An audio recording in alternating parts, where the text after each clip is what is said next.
खुलुमबाय आं सिबिरानि ब्रह्म नोंथांमोननिसिम फिन आं सानसेयारि खौरां लानानै फैबावबाय नोंथाङा जुदि चेनेलाव गोदानबा सानफ्रोमबो फुंनि समाव खौरां मोननो थाखाय SBbodo News चेनेलखौ साबस्क्राइब खालामनानै ला नोंथाङा बे चेनेलाव सानफ्रोमबो फुंनि समाव खौरां मोननो हागोन।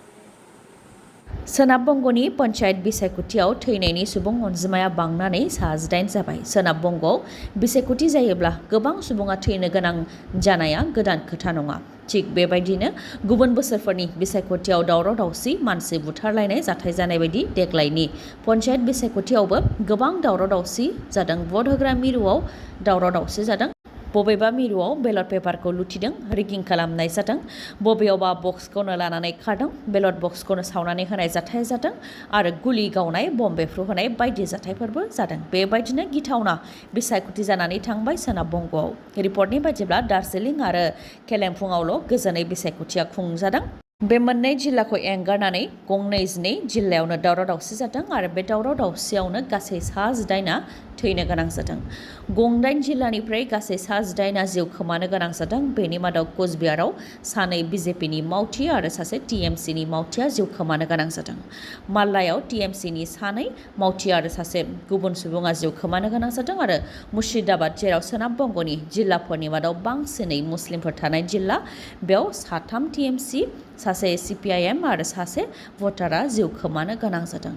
पन्चायत बिसायख'थियाव बेबायदि गिथावना दावराव-दावसि जानाय जाथायखौ लानानै बेरेखा दोलो कंग्रेस दोलोआ कलकाता हाइ कर्टआव स्टेट इलेक्शन कमिशनार राजीव सिन्हानि हेंथायै अजद होदों। मानोना बिसायख'थिखौ गोजोनै खुंनो थाखाय बेरेखा दोलो BJP, CPIM आरो कंग्रेस दोलोआ सेन्ट्रेल फर्सनिफ्राय 822 कम्पानिफोरखौ रैखाथिनि थाखाय लेंहरनो खावलायदोंमोन, जेराव 649 कम्पानिफोराल' बाहागो लाफैदों, जायनि थाखाय सोनाब बंग'नि बिसायख'थिनि थासारिखौ सामलायनो हायाखै होननानै रायजोनि बिसायख'थि आय'गनिसिम अजद होदों बिथांमोनहा।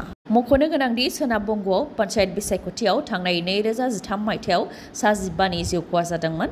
2018 मायथाइयाव 23 जिउ खहा जादोंमोन आरो बे बोसोराव 18 जिउ खहा जादों। लोगोसे BJPखौ मदद होग्रा 400सोआ गाव गावनि न' बां एंगारनानै आसामनि धुबरीनि गल'गन्जआव थाफैनो गोनां जादों। गिबि खेबनि थाखाय बर'नि राजखान्थि आफाद UPPL आरो BPFजों लोगोसे माहारियारि आफादफोराबो ज' जादों। बर'नि अलखद समाव जाय खामानिखौ हारसिङै मावनो हाया बेखौ जयैनो मावनो थाखाय दुलाराय बर' फरायसा आफादनि बानजायनायाव मोन 13 आफादफोरा बरमा कलेजनि अडिट'रियामाव जयैनो सावरायलायदों, जेराव BPF आरो UPPL राजखान्थि हान्जानि मिरुनि दैदेनगिरिफोरजों लोगोसे बर' थुनलाइ आफाद, ABOP, हारिमु आफाद, college teacher association, primary teacher association, XNDB फराम आरो माखासे आफादफोरा दुलाराय बर' फरायसा आफादनि हांख्रायनायाव जयै सावरायलायदों। बियाब दाफामनायखौ लानानै भारतनि बिसायख'थि आय'गआ जि ड्राफ्ट फोसावदों बेखौ लानानै सावरायलायनाया जादों। दुलाराय बर' फरायसा आफादनि गाहाय दिपेन बर' बिथाङा फोरमायथिनाय बायदिब्ला BTCआव उदालगुरि लक सभा जानो नांगौ, BTCनि मोनद' बियाबखौनो लानानै लक सभा बियाब दानांगौ आरो BTCआव बिधान सभानि SD सिटखौ बांहोनानै मोनजि खालामनांगौनि दाबिजों लोगोसे माखासे दाबिफोरखौ लानानै बर'नि माहारियारि आफादफोरजों लोगोसे राजखान्थि हान्जाया जयैनो थांखि लानानै फैगौ 11 जुलाइआव रायजोनि बिसायख'थि आय'गनि गेजेरजों भारतनि बिसायख'थि आय'गनिसिम गोसोखां बिलाइ गथायगोन होननानै फोरमायथिदों दिपेन बर'आ। आसामनि बियाबफोरखौ बोफ्लेनानै बर'फोरखौ मेजरिटिनिफ्राय माइनरिटि खालामदों। बेफोर बियाबफोरखौ गथा खालामफिननानै जाहाथे जोंनि बर'नि राजखान्थि मोन्थायखौ दोनफिनो बेनि थाखाय दाबि खालामदों होननानै फोरमायथिदों दिपेन बर' बिथाङा। बेनि अनगायैबो जाहाथे जोंनि गेजेराव हाब्रु सारलायनाय जाया बेनि थाखाय खावलायो। हारिनि खैफोदनि समाव हारिनि सार्थ'आव खौसे गसंथानो नांगोन आरो खैफोदनि समाव गासैबो राजखान्थि सार्थ'खौ दोनथ'नानै हारिनि सार्थ'नि थाखाय गसंफैनायखौ गोजोननाय मोन्दों होननानैबो फोरमायथिदों दिपेन बर' बिथाङा। रायजोआव गेदेर गारिनि जाब्रथाय। रायजोआव जाब्रथाय जानायखौ खम खालामनो थाखाय आसाम सोरखारा दासान्दि राहा लागासिनो दंब्लाबो लामानि जाब्रथाय जानाया खम जानायनि मुं लायाखै। तिनसुकियानि काक'फोथारावबो गोख्रों गारि सौग्रावलायनाय जाथाय जादों। 15 नं राजा लामायाव जादों जाब्रथाया।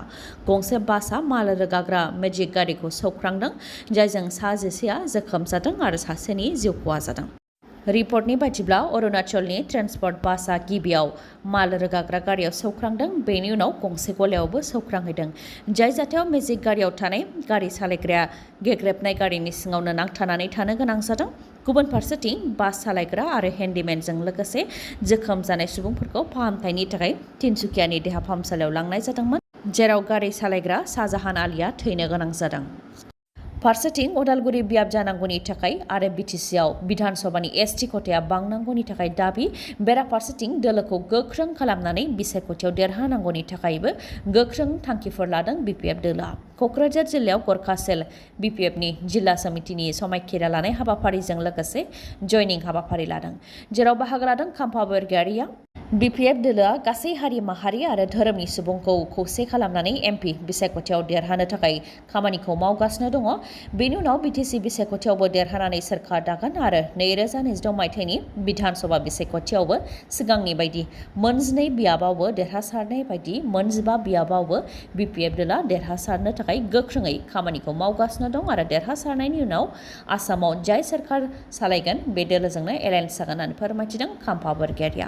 बेनि अनगायैबो खाम्फा बरगयारिया फोरमायथिबावदों दि UPPL दोलोआ हाग्रामा महिलारि आरो बिपिएफनि माखासे दैदेनगिरिफोरनि हेंथायै रायजो राजानि सिगाङाव बुंनानै गाज्रि मानसि होनानै दिन्थिनो नाजादों। बिथांमोननि खुगायाव खालि 17 बोसोरल' दङ, नाथाय बिपिएफआ जि थासारियाव खामानि मावनायखौ जागायजेनदोंमोन बै समाव बिटिसिआव लामा दोंसेबो गैयामोन, दालां बान्दो गैयामोन, गामि गामि मोब्लिब गैयामोन। दा बे लामाजोंनो स्कर्पिय' बलेर' सालायनानै मिथिं दावथिं खुंहैयो। स्कुल कलेज गैयामोन, university, CIT, medical college, engineering college बेफोरबायदि गैयामोन, हस्पिटाल गैयामोन। क'क्राझारनि गौरां दैनि सायाव थानाय दालांनि अनगायै गंसेबो दालां गैयामोन। दा आइ दैमानि सायावनो 2 दालां जाबाय, नाथाय बे दालां बानायनायावबो जाख्ल'दों होननानै बुङो। बेखौ रायजो राजाफ्रा नुगासिनो दङ। बेनि अनगायैबो बिपिएफआ 17 बोसोराव जि खामानिखौ मावनो हायाखैमोन, बेखौ UPPLआ 2 बोसोरावनो मावनानै दिन्थिबाय होननानैबो बुङो। नाथाय बिपिएफ दोलोआ मा मावदों मा मावाखै बेखौ बुंनानै लानांगौनि गोनांथि गैया। सोर मा मावदों सोर मा मावाखै बेखौ रायजो राजाफ्रा नुगासिनो दङ आरो रायजो राजाफ्रा बेखौ बिसायख'थियावसो देखायगोन होननानैबो बुंथियो खाम्फा बरगयारिया। सा सानजा भारतआव गोबां दैबाना जानायनि उनाव दा दिल्ली आरो सा भारतनि गुबुन गुबुन रायजोफोराव गोबां दैबाना, हिमाचल प्रदेशआवबो गोबां दैबाना आरो हा गिसिगानायजों गोबां सुबुंफोरानो जिउ खोमानो गोनां जाबाय।